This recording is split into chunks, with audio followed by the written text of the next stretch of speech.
Welcome back to Roxham TV. I'm your host, Jamie. We've got a full lineup today, and there is a clear theme across everything we're covering. So, we're talking about policy uncertainty, money pressure, and systems starting to shift. So, of course, we'll start with the Federal Reserve.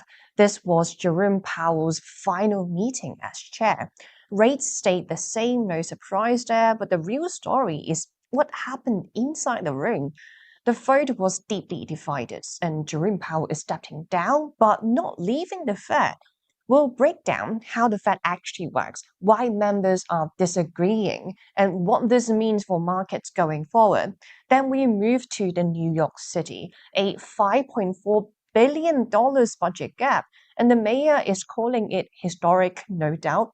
Deadlines are now being pushed, and now the city is asking for help from the state. We'll break down where the money went and why this problem might be bigger than just one city. After that, we go to Japan because something very real is happening there. Humanoid robots are now being deployed at airports. So, not in a lab, not as a demo, but actual operations handling baggage and cargo. We'll talk about what this means for labor and why Japan is one of the first places that this shift is happening. Then we'll look at the US passport redesign.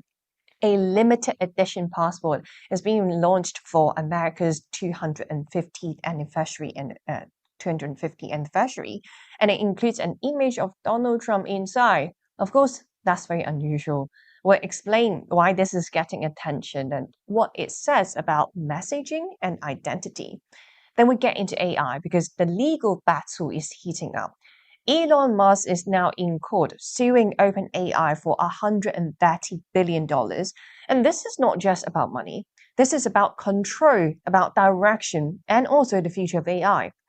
After that, we go into markets where Robinhood just reported earnings and crypto revenue dropped nearly in half. But something else replaced it. Prediction style trading is exploding. So we'll break down what retail traders are doing right now and where that activity is moving. Then that leads directly into the next story because Hyperliquid is now going after Polymarket, building a system where you can trade real world events right next to crypto. So, same account, same platform. We'll explain how it works and why this space is growing so fast. So this episode is really important because across all these stories, you are seeing the same pattern. So central banks are less aligned, cities are under financial distress, technology is moving into real world systems, and markets are shifting how people trade and take risks. So a lot to go through today. So let's get straight into it. Of course, we'll start with the Federal Reserve, and this was the Jerome Powell's final meeting as chair. But the story is far from over. So, what happened? Of course, we have the decision from the Federal Reserve, which is that they are holding rates still, they're not cutting rates. And this was Jerome Powell's final meeting as chair. But here's the twist. He is stepping down as chair, but he is not leaving the Federal Reserve. So what happened is that take a look at the federal fund rate for now. So they are holding interest rates steady. Rates are staying at 3.5% to 3.75%. And this is the third straight pause this year. In other words, no cuts, no hikes. That part was expected, so no surprise there. But what shocked the market is what's happening inside the Federal Reserve. So if we take a look at the vote was 8-4. That is one of the most divided Fed decisions in over 30 years. And of course, that matters because it tells you something very simple, that the people running monetary policy, they don't agree anymore. So let me break it down even more simply. Because I got the feeling that a lot of people don't really understand how the Fed works, and somehow someone replaced Jerome Powell will magically cut rates because how the Fed works is FOMC is not just one person, even though, of course, Jerome Powell is the face of it. There's a whole group which is called FOMC and involves 12 members. Each one gets one vote. And of course, the majority would win. So Jerome Powell does not control the outcome alone. he has a massive influence of the outcome, but he cannot decide everything by himself. So members, in other words, some of the members during the vote, they want rate cut. At least one voted to cut. Others said to hold rates steady, but don't even hint at easing. Then you have Jerome Powell. He is taking a more cautious stance. He's saying inflation is still too high, and the main reason right now is, of course, energy. If you guys have the time, I do recommend you checking out this 1 hour speech from Jerome Powell. Is really entertaining. He was taking the piss of the president a little bit, so like I find it really intriguing. So if you have the time, do check it out. But anyways, what Jerome Powell is saying is, of course, like energy and inflation. Like oil prices are rising, geopolitics are unstable, supply is tight. Like all of that eventually leads to inflation. So the Fed is stuck in a very difficult position. Like if they cut too early, inflation would of course come back. If they hold too long, then growth will slow. So that is always a trade-off in the market. And the market is starting to believe that rates are staying higher for longer.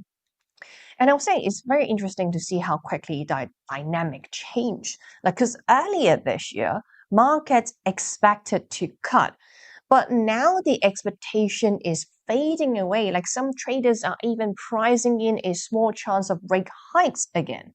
So of course that is a big shift. And this is the key part because like Jerome Powell's term as chair ends in May. Normally that's the end. But what he announced is that he will stay on the federal board. He said he's doing this in the best interest of the institutions, and he emphasized everything, like something very important, that the Fed must stay independent from politics.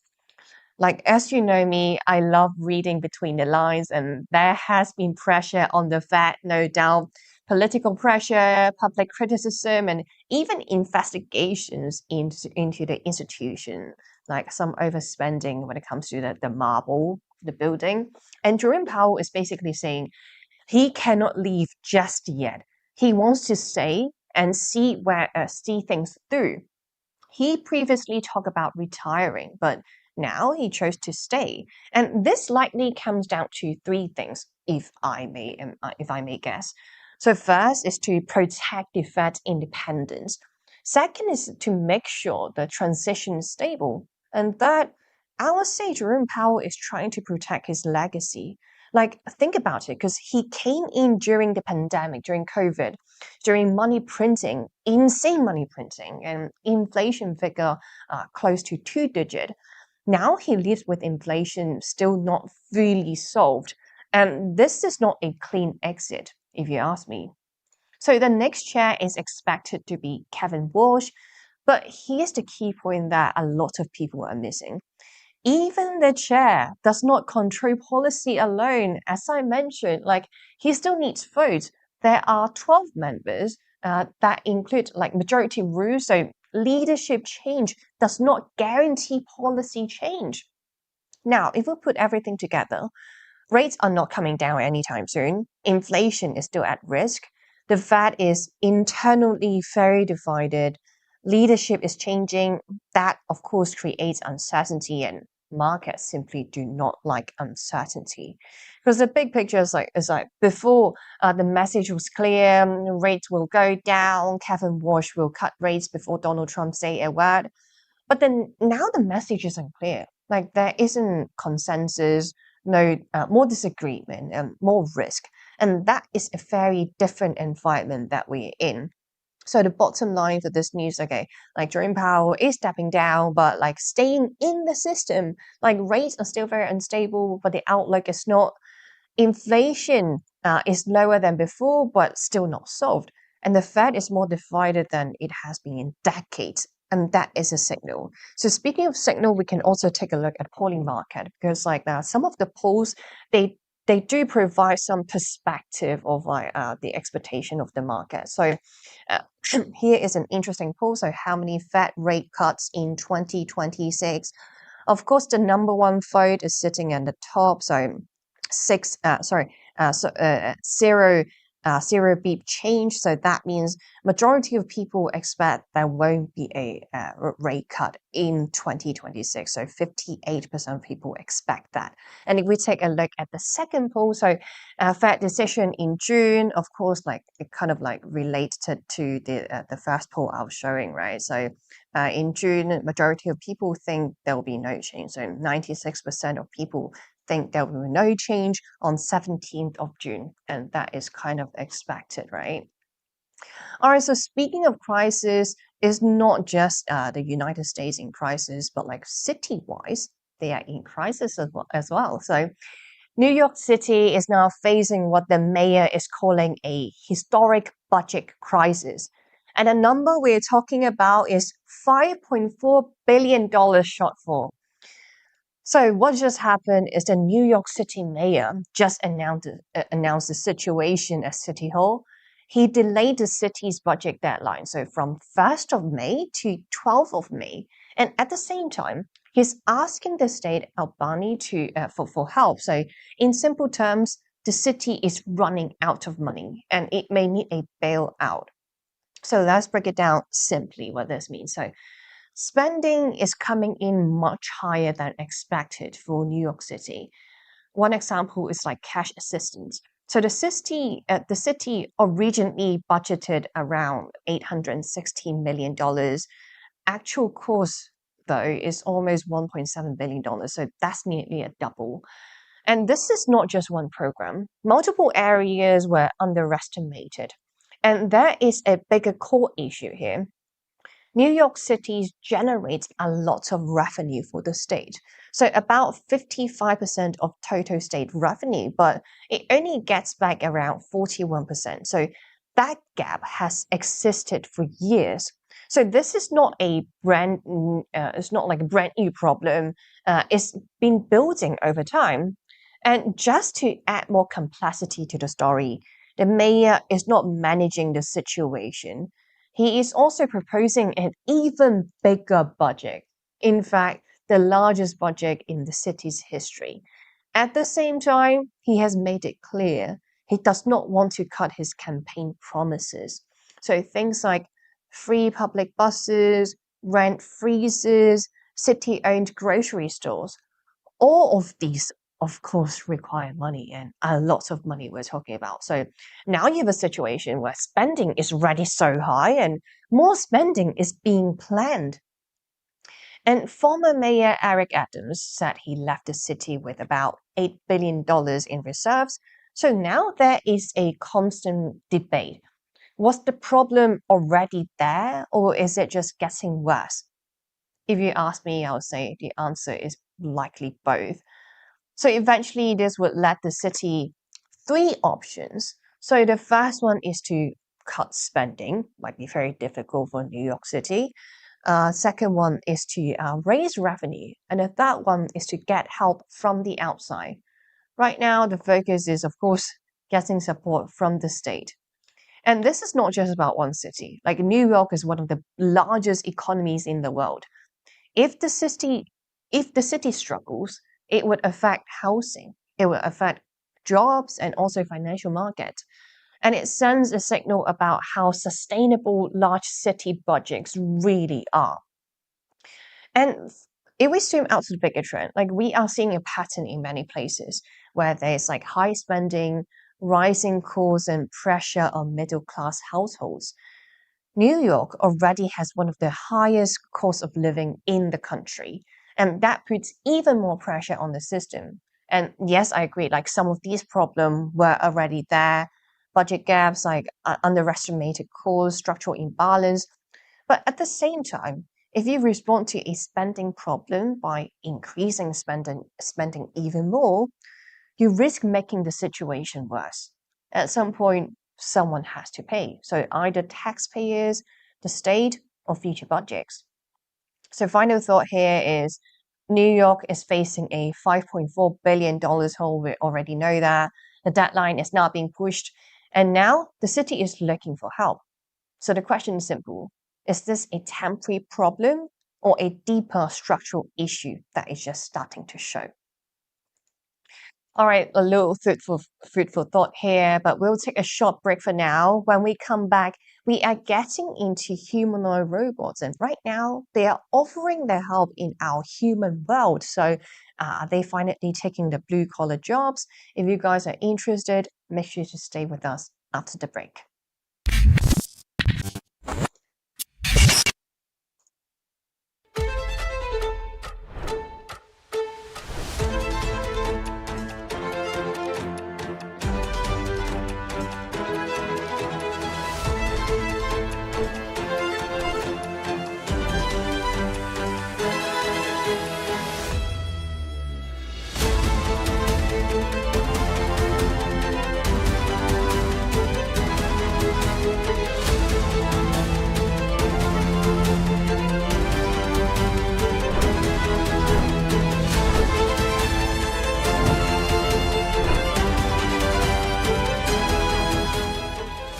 This is Alex. Alex spends most of his time thinking like a trader, still deciding what to do with his Bitcoin. While Alex waits for the perfect entry, this is Laura. She's watching the S&P drop.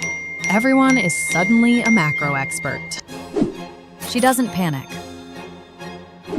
This is Tom. No screens, no noise, no stress. While Tom focuses on his swing, his Bitcoin focuses on compounding. Because Bitcoiners don't want more dollars. They want more Bitcoin. I want more Bitcoin. The best move is letting your Bitcoin work while you plan the next one. Grow by Roxum. One currency, one place.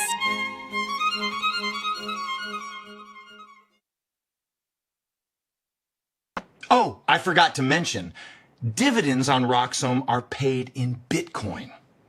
Stretch your income, 11.5% paid in Bitcoin. Stretch your income to 11.5, get 11.5 in Bitcoin and Roxome. 11.5%. 11.5%.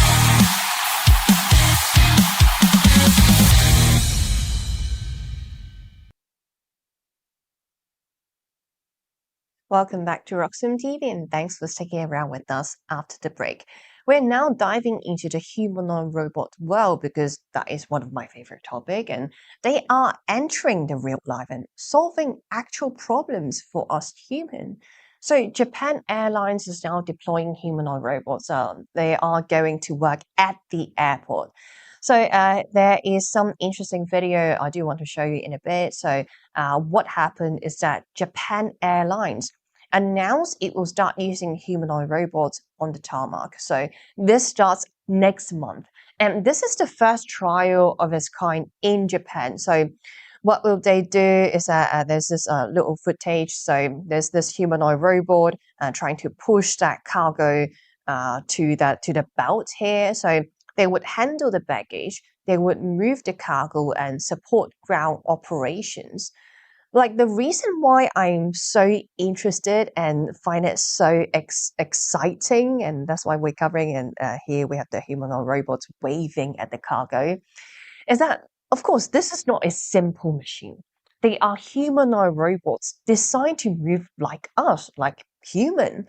They can lift, they can carry and operate in very busy environments.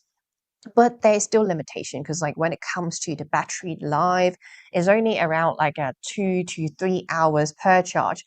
So they are not running all day yet, but enough to support real operations. And think about it, this is not a small test. This is happening at one of the busiest airports in the world, handling over 16 million passengers a year. So this is a lot of pressure, all eyes on the humanoid robot. There is real environment, real workload, and of course, there will be a lot more real testing data for the robots to get better in the coming weeks. So I do think like Japan do need these robots soon due to their labor shortage. And because like if we take a look at the population, it's really getting worse. Like the population is aging.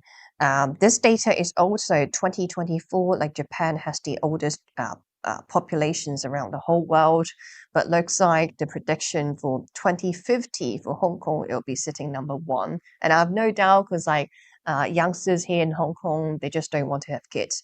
But anyways, this aging population is it's not just limited to few cities or few countries around the whole world, but it's more like a global trend, and especially in developed places. And a lot of countries are facing these problems anyway. So population is aging, fewer working age people, and at the same time, so if we go back to Japan, why they are using humanoid robots as the blue collar worker? Because Japan, they are thriving when it comes to tourism. So more than 7 million visitors arrived in just the first 2 months of 2026, and that is a huge surge. Demand is going up, but workers are going down. So the gap needs to be filled.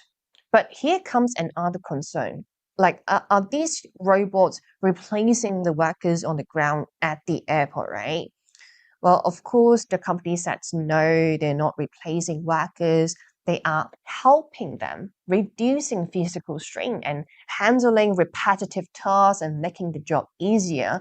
Well, I mean, that is true, but let's be honest, this is how automation usually starts. So first, the company will say, helping workers, that will slowly reduce the need for workers, and over time, the system would adjust. And it's not limited to Japan. This is a global trend. Humanoid robots are getting better in China as well, and of course, the US. So there is competition is really keen. But when it comes to limitation of the humanoid robots, there is a limited task that they could do, because what humanoid robots different from the machines that we see is that they try to act like us. They try to be human. So for us human, the motions is very agile. So I can move my wrist just like that. I can move my fingers so agilely. But humanoid robots, they still can't do that with in this day and age, and they're still getting better at it. So there are cases that Indian workers or factory workers, they have to wear the camera headset so that the camera can basically get all the footage to train the AI. So humanoid robots, in other words speaking, I do think it will get better, especially in the next 5 to 10 years. But let's go back to this news. This is a real signal, because it's much bigger than just airport. This is about, for Japan, okay, it's about aging populations, it's about labor shortages, automation stepping in. And Japan is one of the first countries facing this. Other country will follow, because aging population is a global issue we have to address here. And a few things I want to watch for this, especially it will roll out next month. Key things I'm watching, for example, do these robots actually work smoothly? Can they scale? Do costs make sense at all? And most importantly, do other airports start copying this? So if you ask me the final thought, robots are moving luggage at the airport, not in a lab, not in a demo, but in real operations. And this is probably just the beginning. And I do believe in the next 5 to 10 years, we'll see ground breakthroughs for humanoid robots technology. All right, so move on to the next story I want to cover is something very unusual is happening in the US, yet it's always the US. So the US is launching a new limited edition passport, and it's already getting a lot of attention. So what just happened, you guys can take a look at the picture of what you can expect from the passport. So the US Department of State is rolling out a commemorative passport. This is to mark America's 250th anniversary, also known as America 250. And it leads up to, of course, 4th of July 2026 this year. And here's the key detail. This version will include an image of Donald J. Trump. So here's an even clearer picture if you guys want to gauge what it looks like. So it will be inside the passport. Of course, not on the cover, so don't worry about that. but on the interior page. So along that image, you will also see the Declaration of Independence and also the American flag and his signature in gold. And there's also a second page showing a historic scene, which is the founding fathers signing the declaration. So the theme is clearly about history, about identity, and national milestones.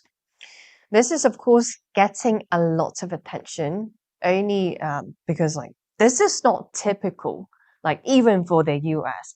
Like, they focus on, because, like, US passport usually avoid modern political figures. They would usually focus on landmarks, on nature, or historic symbols. But Donald J. Trump, of course, he is a living person. He still hasn't died yet, and I would say like this almost the same case for artists because like when an artist pass away, usually the artwork would worth a lot more. But like let's go back to the passport. So it's quite unusual to have a living or a recent politicians being on the passport. So I'm sensing the change in tone here, like a change in design philosophy. And for some people, of course, they're not going to be happy about it. It's a very controversial one. Let's just put it that way. So the next question you might ask, is this going to be on your passport if you're American? Like, do I have to change my passport for this? And I have to see Donald J. Trump every single time when I open my passport? Well, the short answer is no, because like important point here, this version is optional. Like standard passport will still be issued. Nationwide, there'll be no changes there, so don't worry. What officials are saying is that this is a limited edition release, available starting this summer. So not everyone will have it. From a technical point of view, nothing changes. It's just like same security feature, same functionality, and same validity. And this is purely about the design. But having a living figure on the passport sends a very different message. And clearly, people are paying attention, whether they like it or not. Alright, so speaking of the next controversial topic and a huge debate, of course, we have to go through AI. So right now we have Elon Musk versus OpenAI. To be fair, this case has been ongoing for quite some time, and because this is one of the biggest legal fights in AI right now. So what just happened is that Elon Musk took the stand in court. This is happening in Oakland. He is suing OpenAI for $130 million in damages. So what Elon Musk wants is, of course, two things. So first of all, like massive financial damage. And the second of all, and a very interesting one, is the removal of Sam Altman and Greg Brockman from the company. His message to the jury was quite simple, was that OpenAI was supposed to be an NGO, like a non-profit, not exactly NGO. Its original mission is to be like, no one should profit from it. But of course, like right now, ChatGPT is the most private company, I would say, ever, and they're trying to make profit from it. And Elon Musk say the mission of the non-profit is just gone. He claims Sam Altman and Microsoft turned it into a profit-driven company, the exact same thing that it was supposed to avoid. And of course, like OpenAI fired back just as directly because they said Elon Musk left the company after failing to take control. Then he started his own AI company, of course, XAI, and now he's suing because OpenAI succeeded without him. In other words, speaking, OpenAI responds is that Elon Musk, you're just jealous. And Elon Musk also talked about AI risk. And to be fair, like these comment that he made, it was years ago. So here, what he said is that, mark my words, AI is far more dangerous than nukes. So he openly, publicly talked about AI risk. He said he has like extreme concerns for AI. So on one side, like AI could make everyone very rich. I do expect like in the coming years, in the coming decades, a majority of our GDP across different countries will be generated from AI. And right now, as we just talked about humanoid robots, blue collar jobs looks like it's being replaced by humanoid robots slowly and slowly. So that's one side. On the other side, it could kill us. That's I'm quoting from Elon Musk. He literally said that, and this statement he said that years ago during a panel. So he said he wants a future. He even quotes some different movies. So he said he wants a future like Star Trek, not a future like Terminator. So this is not just business. This is about how AI should be built. So again, this is bigger than just one lawsuit, Elon Musk versus OpenAI. It's more about control of AI, the direction of AI is heading, and who gets to profit from AI. Elon Musk, his version, he's saying OpenAI betrayed its mission, while OpenAI's version is that Elon Musk is a competitor and he is taking this personally. Now, a jury has to decide. So, a jury of 9 people, most of them with no deep connection to AI, they have to answer one question. So, who is telling the truth? But let's be real about this. Like both things can be true at the same time.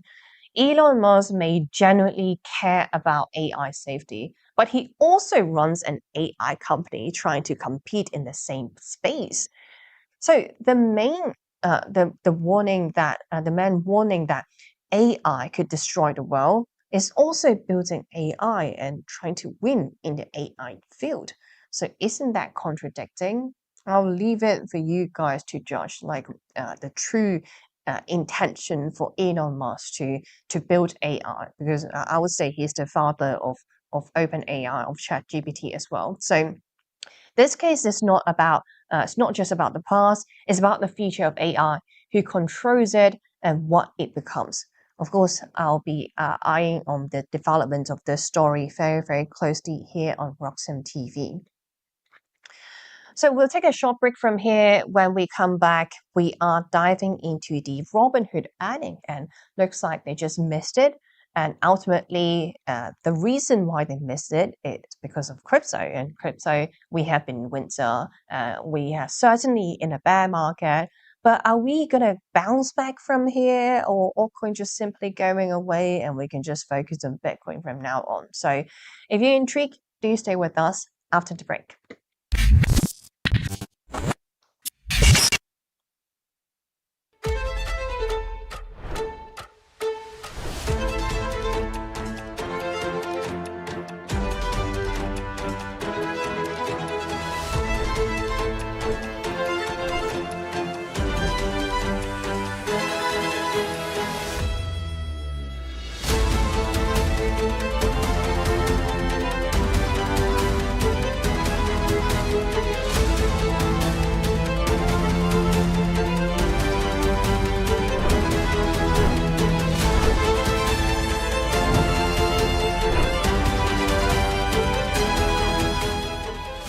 This is Alex.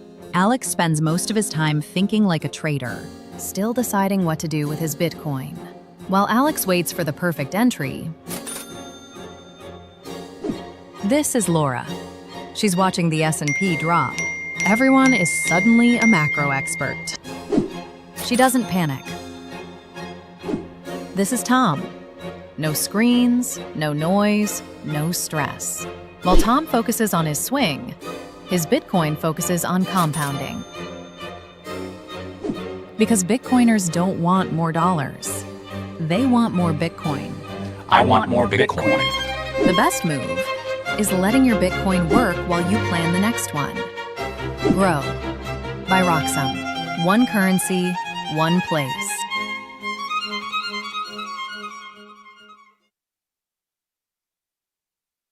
Oh, I forgot to mention, dividends on Roxham are paid in Bitcoin. Stretch your income, 11.5% paid in Bitcoin. Stretch your income to 11.5, get 11.5 in Bitcoin and Roxxon. 11.5%.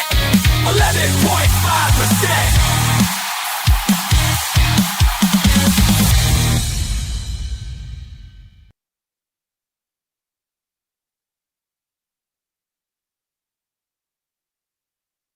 To Robinhood earnings because like they just missed the earning, and ultimately the reason why they missed it was because of crypto revenue got cut in half. So let's get straight into it because this is a clear signal about where the retail market is right now.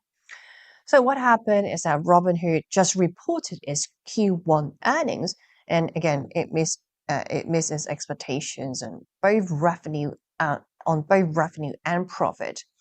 So if we take a look at the stock price, like the stock dropped around 8% after hours, so investors did not like what they saw, of course. And the main issue why Robinhood is not doing so well is because of crypto. Crypto trading revenue was down 47% year over year. That means almost cut in half, from about $252 million down to $134 million. Now, because only us retail have to go through not only us retail have to go through bear markets, but institutions need to go through that as well, unfortunately speaking.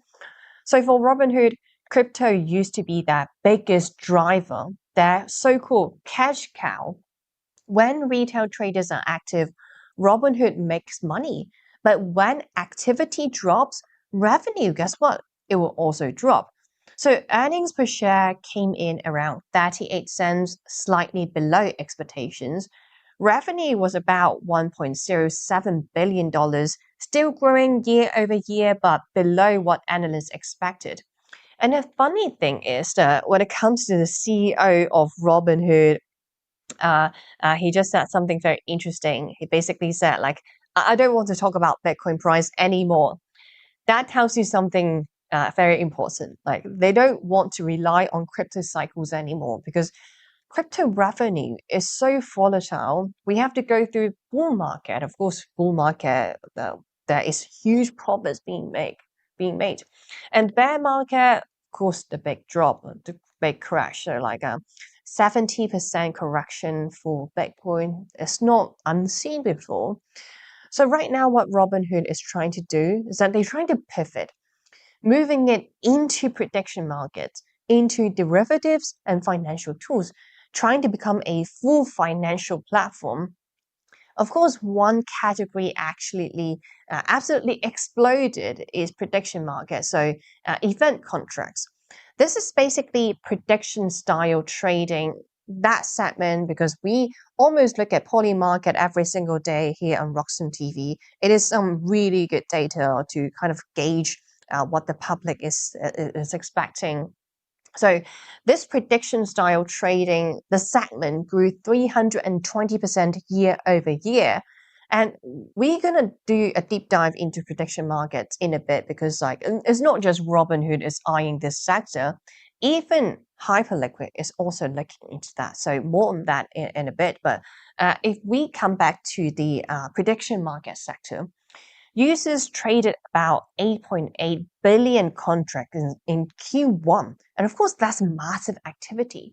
So even crypto slowed down, speculation did not. They just moved to somewhere else. So if we connect the dots, and what does that tell you, right? Like, sure, token prices dropped a lot, but retail traders did not disappear. They just changed what they are trading. So maybe back in the days, back in the bull run, they were focused on token prices, chasing different narratives. But right now, looks like retail switched to something else. Looks like they switched to event-based bets or prediction markets. So this is part of the bigger trend, and this is important. Platforms like Robinhood, they are trying to survive beyond crypto hype cycles because relying only on crypto means your business goes up and down with the market. And this doesn't just hit Robinhood. Like Coinbase is going through similar position, going through similar pattern, and also heavily depend on retail trading. And the stock already dropped slightly behind ahead of earnings. So now the strategy is quite clear for these exchanges. So they're trying to depend less on crypto trading and focus more on diversified products. They want to keep users engaged no matter what the market is doing. But here's the catch, like moving into prediction markets and derivatives, of course, it brings in new risk. So there will be more speculation, more regulation, more scrutiny, and honestly, more resemblance to gambling. And not to mention more competition because not only Robinhood saw the opportunity, but other exchanges are doing the same thing. So I would say, like, well, if you ask me, and we actually talked about this topic before, is prediction market a gambling site? If it quacks like a duck and it walks like a duck, it's probably a duck. But anyways, like speaking of Polymarket and prediction market, this is actually a perfect transition for me to jump to the next story of the day. Because as I mentioned, the competition is really keen. Everyone is looking at Polymarket or prediction market, this general sector as a whole, as something very profitable. So a lot of new joiners are trying to come into the market. And another joiner joining the queue is Hyperliquid. So there is another new battle right now. So what just happened is Hyperliquid is preparing to launch something new, the prediction market trading. So this means you can bet on real-world events, same as Polymarket, but inside a trading, like crypto trading account. They are introducing something called the outcome tokens. So a simple idea is that you trade the outcomes. So kind of similar to Polymarket. So you trade yes or no, you would win or lose, an event happens or not. Simple as that. Because like for Polymarket, so I mean Hyperliquid, this puts them directly against Polymarket and Kalshi. This is why I say competition is really keen.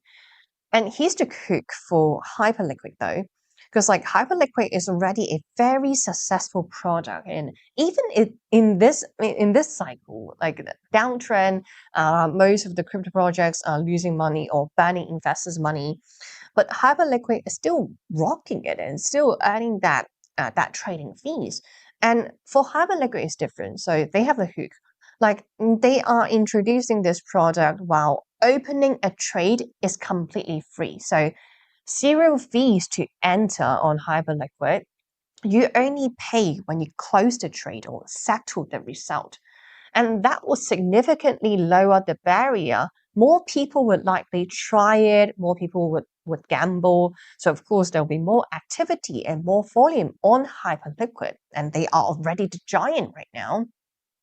And one thing Hyperliquid is doing really good, and they're really good at, is adding that incentive layer, coming up with that amazing tokenomics for the Hype token, and creating I would call it a win-win situation between the platform and the users.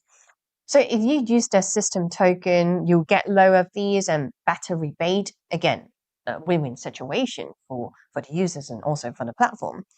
So this is what they call is part of the HIP4. And here's the real move. Like you can trade everything in just one account. Like you can trade crypto like Bitcoin, Ethereum. You can also trade perpetual futures because like that's what they're good at. That's what they originally started as. But right now, also real world events all together, same wallet, same platform. And if any of you guys use Hyperliquid before, you will know the whole UI UX is almost like a centralized exchange. Like there is no buffer, you don't have to wait around, and the liquidity is really deep. And that is a major shift if Hyperliquid is entering the market. Because like right now, what you have is that trading is very separated. Like you have crypto here, but predictions market there. They are not merging together. What Hyperliquid is trying to do is that they are merging it together. Because like this market is absolutely exploding, as I mentioned, like a prediction market volume hit around like $63 billion, and it's growing fast. Like speculation is of course involving like people are not just trading assets anymore. They are trading news. They are trading political event. they are trading like esports. They're betting on that outcome. Even Polymarket is expanding.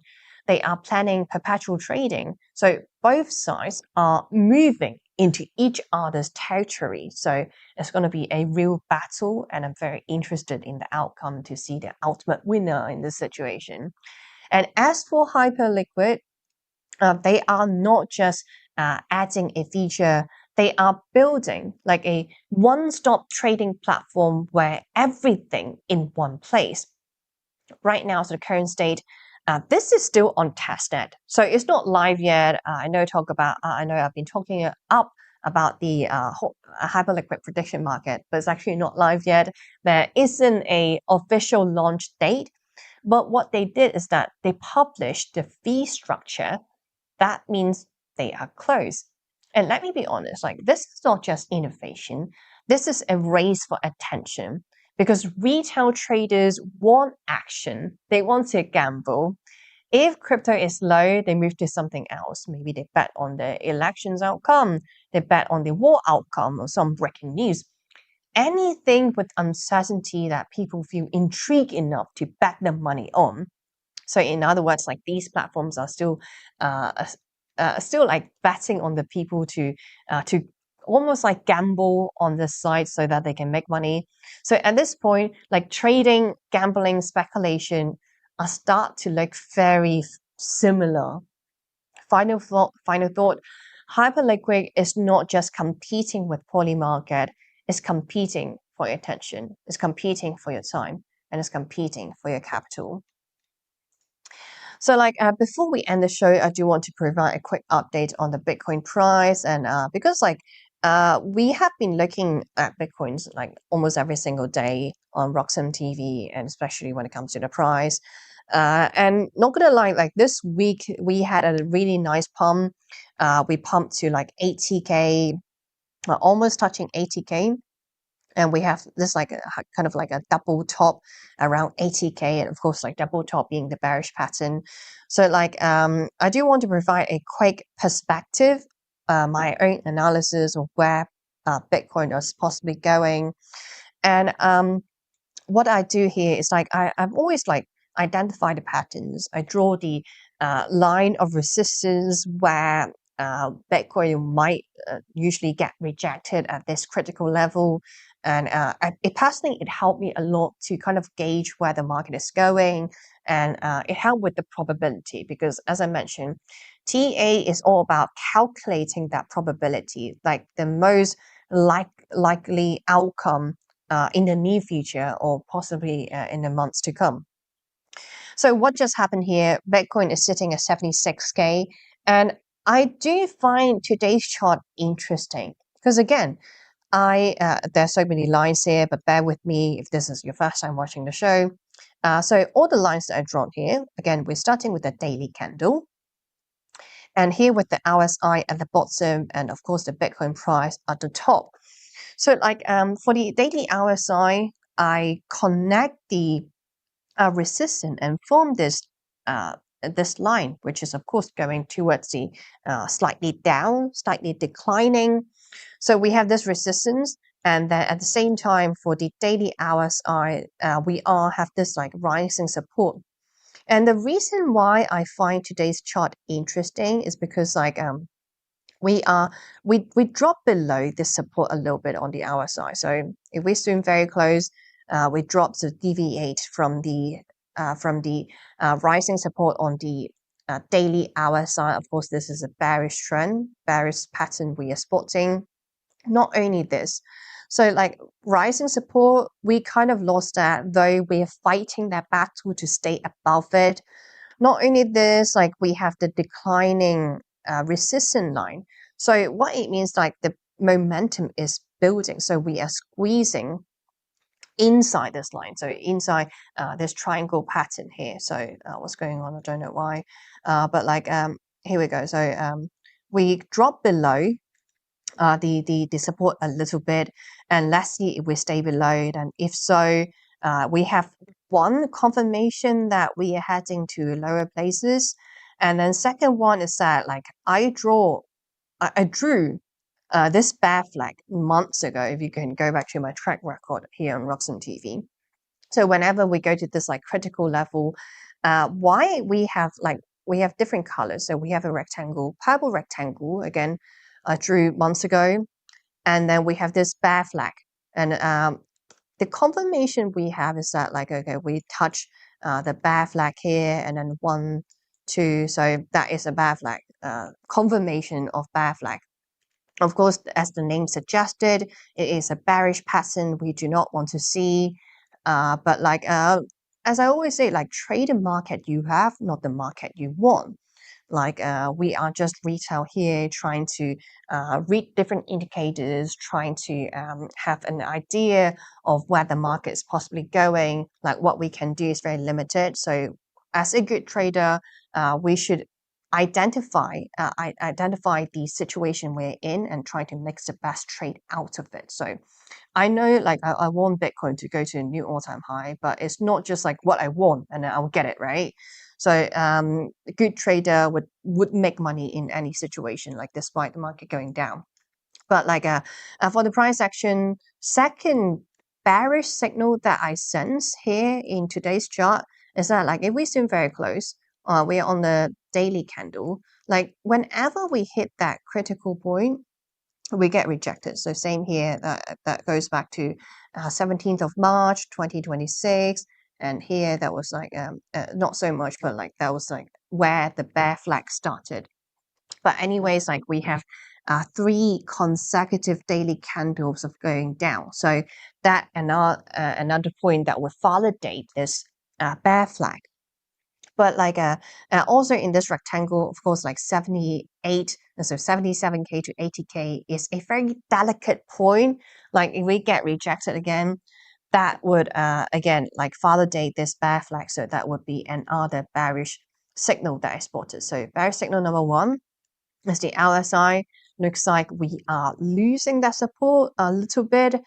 Still haven't got confirmation yet, but looks like the probability towards the downside is higher than going to the upside. And not only this, because like when it comes to 2026, like another indicator we could use is the midterm year, because like 2026 is the midterm election. And historically speaking, whenever we are in a midterm year, things would go down. And it's not just for crypto, it's for stocks market as well. So like, so I would argue, what if the traditional 4-year cycle, it wasn't because of some halvening reward just got cut in half, and then like every 4 year we're kind of repeating the same thing? What if it wasn't tied to halvening reward? What if it was tied to the midterm election? Maybe that would explain. So this is a one thing we have to bear in mind, like midterm elections, like all the macro right now is not justifying towards a we're going to a higher places, we're getting out of the bear market anytime soon. If anything, what the macro suggests, I mean, if you guys watch my episodes here on Roxham TV, you know the macro is not looking particularly strong. So another thing with the bear in mind is like it is the midterm election, and of course like November, like towards the to Q4, we're gonna maybe have some another leg down. And if we counter in all the factors, maybe we're gonna stay here for a little bit, like maybe a week or two, and then before completely losing that level of support on the bear flag and also on the daily RSI. So that's something we have to bear in mind. There is a possibility that would happen. And of course, like people would ask, like when are we going to bottom out? So historically speaking, 4-year cycle is like usually cycle bottom to cycle top is 1,064 days, and then we go through 1 year of bear market. So in other words, like 1 year of a very painful period, 1 year of going down. Like looks like we are on the path of that, because like no doubt we are in the bear market, though some people like to argue so. But like if we actually there's actually a good metric to look at. So From a top of 126K to a low of 60K, that is a 52% correction. So of course, that is a definition of bear market. But of course, like some Bitcoin maxi don't like to think so, which is okay. You do you. Anyway, so like for the 4-year cycle, if it's not sync with the halvening cycle, halvening reward, maybe it has something to do with the midterm election. So if we factor that in, Q4, it could be another downturn. So right now, we could be in a bear flag before heading to lower places, and around the cycle bottom, it will happen on 5th of October 2026 before things get turned around and before we settle in and get some confirmation of what is the next political party will be in charge in the US. All right, so that was the quick update on the price, Bitcoin price. As I mentioned, we are eyeing the Bitcoin price every single day. So if there's any interesting price actions, of course, we'll let you know here on Roxham TV. But before you go, make sure to give us a follow on X. So my X is gemcrypto_IO. Make sure to follow Roxham TV as well. It's really easy. So literally at Roxham TV. We have like regular updates from different hosts. Different hosts has different perspectives, so that's why it's interesting to check out, because like we might be covering the same news, but like each of us, we have our own take. So that's the beauty of Roxham TV. So do give us a follow. It's not just about global news, but about Bitcoin, about AI, about macro. So point being, there's so much valuable content you probably do not want to miss out. And as always, I'm live here Monday through Friday starting at 3 a.m. If you don't manage to catch my shows live, don't worry, the recorded version is also available on both channels. So being Gemtime Crypto YouTube channel and also Roxham TV YouTube channel. Thank you guys for watching and see you guys in tomorrow's show.